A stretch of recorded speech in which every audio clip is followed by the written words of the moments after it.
Pakistan peoples party के रहनुमा सईद गनी साहब इस वक्त हमारे साथ मौजूद हैं, सिंध के वज़ीर तालीम है। बहुत बहुत शुक्रिया सईद गनी साहब, आपने हमें ज्वाइन किया। सईद गनी साहब, आज दोबारा जब हमने सुना बिलावल भुट्टो जरदारी साहब को ये शिकायत करते हुए कि हम तो कोशिश कर रहे थे कि कोरोना वायरस को फैलने से रोकें, लेकिन हमारी कोशिशों को सबोटाज किया गया। सईद गनी साहब, बार बार एनसीसी की मीटिंग होती है, वज़ीर आज़म हो, वफाकी वुज़रा हो, बताते हैं कि तमाम फैसले जो आखिर में किए जाते हैं वो इत्तेफाक राय से होते हैं, जो इख्तलाफात होते हैं उन पर भी बात होती है। और बहुत मरतबा ऐसा हुआ है कि सिंध के एतराज़ पर, एहतजाज पर किसी चीज़ को नहीं इंप्लीमेंट किया गया, लेकिन फिर भी आज ये तासुर देने की कोशिश की गई कि आप लोग तो नरमी के हक में ही नहीं थे, आप लोग तो अभी भी चाहते थे कि मुकम्मल लॉकडाउन रहे। मैं आपको 2-3 मिसालें दे देता हूँ और ये सारी रिकॉर्ड पर है। 1 अप्रैल को असद उमर साहब ने ऐलान किया कि 14 अप्रैल तक ये इसको एक्सटेंड कर रहे हैं लॉकडाउन को, और उसमें कुछ फैसले थे। लेकिन 3 या 4 दिन के बाद पंजाब में कुछ इंडस्ट्रीज को खोलने की इजाजत दी जाती है। जब वहां खोलने की इजाजत दी जाती है तो वो भी जो इत्तेफाक राय से फैसले होते हैं उसके खिलाफ है। और उसके बाद सूबाई सिंध में इनके वफाकी वजीर, जो अभी कुछ देर पहले आपके शो में भी थे, जिनको कुछ नहीं पता था जमीनी हक़ाइक़ का, बहुत सारी बातें गलत किए गए, वो और उनके साथ एक और वजीर आते हैं। फिर यहाँ जो लोकल हमारे सिंध में इनके MPs हैं, जो अपोजिशन हैं, पार्लियामेंट्री लीडर्स हैं, वो में पड़ जाते हैं सारे के सारे। सूबा पंजाब में NCC में जो इत्तेफाक की राय से फैसले होते हैं उसकी वायलेशन की जाती है, और फिर उन्हीं सेक्टर्स को खोलने के लिए हमारे ऊपर दबाव डाला जाता है।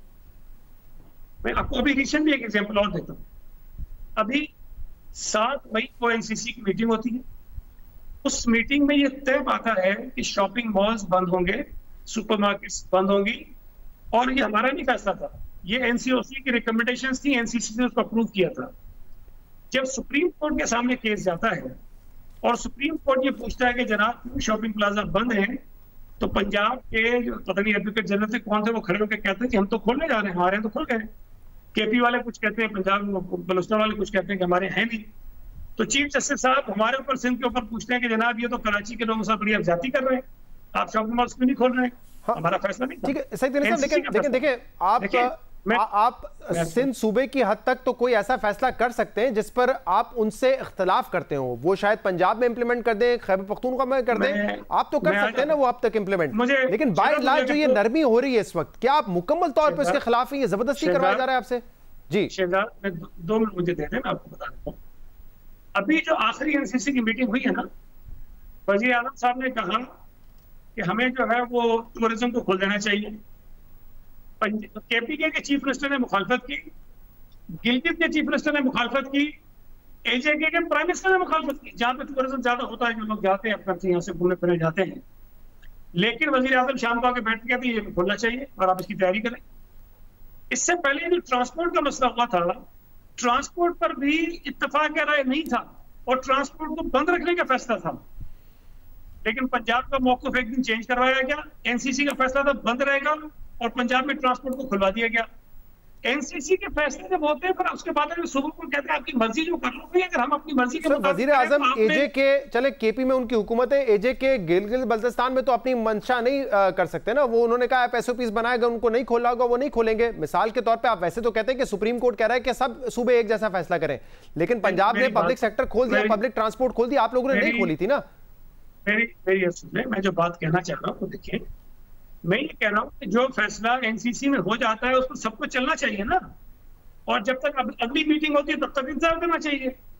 ये फैसला करवाते हैं और पंजाब में उसको फिर उसका फैसला चेंज हो जाता है, किसी और सूबे में चेंज हो जाता है, और वहाँ चेंज होने के बाद यहाँ सिंध में जो इनके MPs हैं, जो इनके लीडर ऑफ द अपोजिशन है, उनकी प्रेस कॉन्फ्रेंस में निकाले भाई, इंसाइट करते हैं लोगों को, ट्रांसपोर्टर्स को इंसाइट करते हैं, ट्रेडर्स को इंसाइट करते हैं, लोगों को उकसाते हैं कि आप सड़कों में निकल आओ, सिंध हुकूमत की बात मत मानो, देखें कैसे बंद करते हैं। इस तरह नहीं होता है भाई। अगर आपने फैसले हमें करने देने हैं तो हमें करने दें। और मुझे बताइए, ये बात आपकी दुरुस्त है, जिस तरीके से PTI की क़यादत सिंध में आके इंसाइट करती है, वैसे हमने ये नहीं देखा कि पीपल्स पार्टी की क़यादत पंजाब में कर रही हो या खैबर पख्तूनख्वा में कर रही हो इस बात पर। लेकिन अगर वो इंसाइट करते हैं, फिर भी आपने तो आखिर में वो फैसला करना है ना जो आवाम की बेहतरी के लिए है। वो इंसाइट करते रहे, आप तो फैसला वही करेंगे जो दुरुस्त है आपके नजदीक।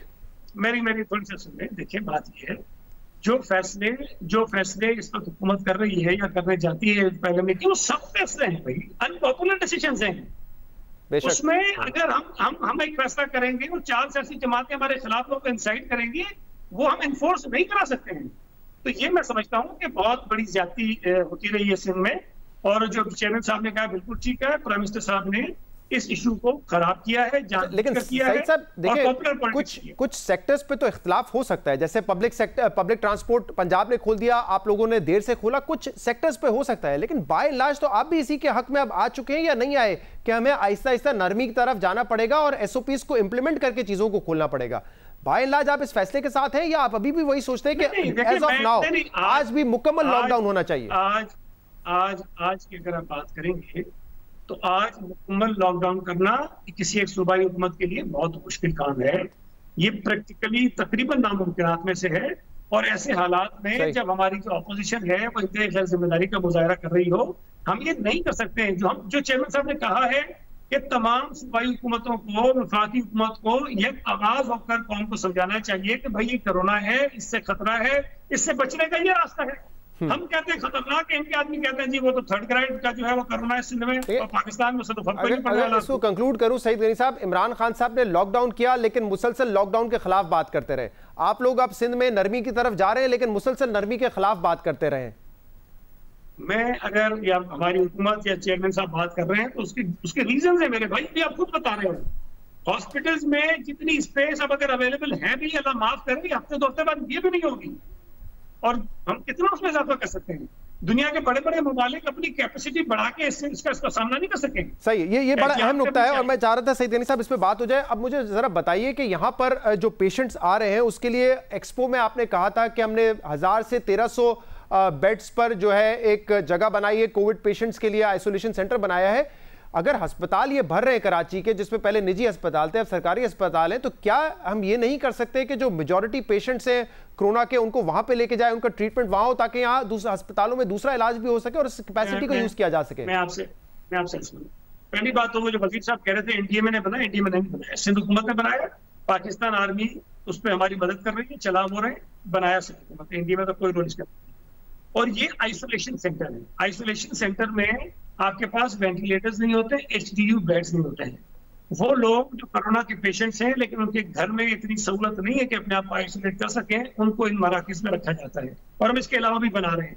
अगर हमने कोरोना के वो पेशेंट्स जिनको हॉस्पिटल्स में रखना जरूरी है, जिनको ऑक्सीजन की जरूरत है, जिनको वेंटिलेटर की जरूरत है, उनको अगर यहाँ लेकर आना है तो हमें फिर यहाँ पर वेंटिलेटर और ऑक्सीजन जो है उसकी सही। अब मुझे जरा इसका मुख्तसर जवाब दें कि आप कह रहे हैं कि 1-2 हफ्ते बाद सूरत हाल और ज़्यादा तशवीशनाक हो सकती है, दबाव बढ़ेगा। हमारे आज जियो ने भी बड़ी एक्सटेंसिव रिसर्च की है, और कराची के तो आगा खान हॉस्पिटल है, उनमें बताया जा रहा है कि 2 वेंटिलेटर्स रह गए हैं, डाओ में 2 वेंटिलेटर्स रह गए। इसके अलावा तो चाहे जिना हो चाहे सिविल हो, वेंटिलेटर्स भर चुके हैं। अगर ये सूरत हाल है तो 2 हफ्ते बाद प्लान क्या है फिर हमारा हेल्थ सर्विसेज के हवाले से?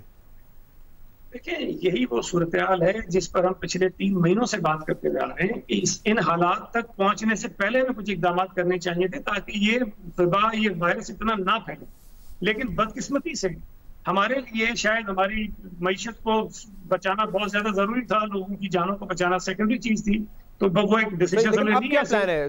अब क्या प्लान है? एक्सपो सेंटर में आप कह रहे हैं वो सिर्फ एक आइसोलेशन सेंटर है, वहां पे कोई वेंट्स नहीं है, एचडीयूज नहीं है, अस्पतालों में ये फैसिलिटीज तमाम सैचुरेट होती जा रही है, तो प्लान क्या है हमारा 2 हफ्ते बाद? मैं आपसे, देखिए एक्सपो सेंटर में थोड़ा बहुत तो ऑक्सीजन का इंतजाम जरूर है, लेकिन 1200 लोगों के लिए नहीं है।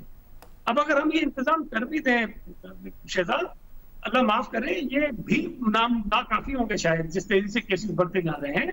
और आपको वेंटिलेटर्स प्रोक्योर करना इतनी बड़ी तादाद में कोई आसान काम नहीं है। उसके लिए आपको चीजें, जो सबसे खतरनाक बात हो रही है कि आपके डॉक्टर्स, पैरामेडिक्स, नर्सेज जो है वो इन्फेक्ट होते हुए जा रहे हैं, वो सिस्टम से निकलते जा रहे हैं, और ये सबसे खतरनाक बात है। ठीक है। और बाज़ औक़ात लोग उस पर हमला कर देते हैं, उन पर तशद्दुद करते हैं, उनको हरासा करते हैं, तो ये सारी चीजें मिलकर जो है वो सूरत को बहुत शुक्रिया, बहुत शुक्रिया। सईद गनी साहब हमारे साथ मौजूद थे। आज के प्रोग्राम में इतना ही। इसका फीडबैक आप हमें दे सकते हैं हमारे सोशल मीडिया पर। इजाजत दीजिए, अल्लाह हाफिज।